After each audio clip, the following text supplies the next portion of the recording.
গরমের দিনে আম পানা শরবত খেতে কিন্তু ভীষণ ভালো লাগে। আর এই আম পানা দোকানে কিনতে গেলে 150 থেকে 200 টাকা কিন্তু দাম পড়ে। আর 50 টাকার কম খরচ করেই বাড়িতে একদম দোকানের মতো আম পানা কিন্তু তৈরি করে নেওয়া যেতে পারে। তো এখানে 5টা কাঁচা আম আমি সেদ্ধ করে নিয়ে তার পাল্পটা বের করে নিয়েছি, তারপরে পাল্পটাকে মিক্সিতে ব্লেন্ড করে নিয়েছি।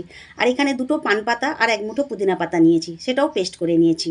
এই আম পানার মধ্যে পান পাতা আর পুদিনা পাতার ফ্লেভারটা কিন্তু ভীষণ ভালো লাগে। কড়াইয়ের মধ্যে আমের পাল্পটা দিয়ে দিলাম, তার সাথে 1 কাপ চিনি দিলাম, আর ওই পুদিনা পাতা পান পাতার পেস্টটা দিলাম, আর 1 টেবিল চামচ করে বিট নুন, রোস্টেড জিরে গুঁড়ো, চাট মশলা আর মৌরি গুঁড়ো দিয়ে দিলাম। এবার সব কিছুকে ভালো করে মিশিয়ে 5 মিনিট ফুটিয়ে নিচ্ছি। আর এখানে নুন, মিষ্টি সমস্ত মশলা তোমরা তোমাদের মতো টেস্ট বুঝে দেবে। আমিও এখানে টেস্ট করে আরও 1/2 কাপ চিনি আর সমস্ত মশলা আরও 1/2 চামচ করে দিয়ে ভালো করে মিশিয়ে নিয়েছি। তারপর 2 চামচ ভিনেগার আর 3-4 ফোঁটা ফুড কালার দিয়ে আরও 2-3 মিনিট ফুটিয়ে নিয়ে তারপর ঠান্ডা করে একটা বোতলে ভরে নিয়েছি। তৈরি হয়ে গেল একদম দোকানের মতো আম পানা। তোমরা অবশ্যই একবার ট্রাই করো।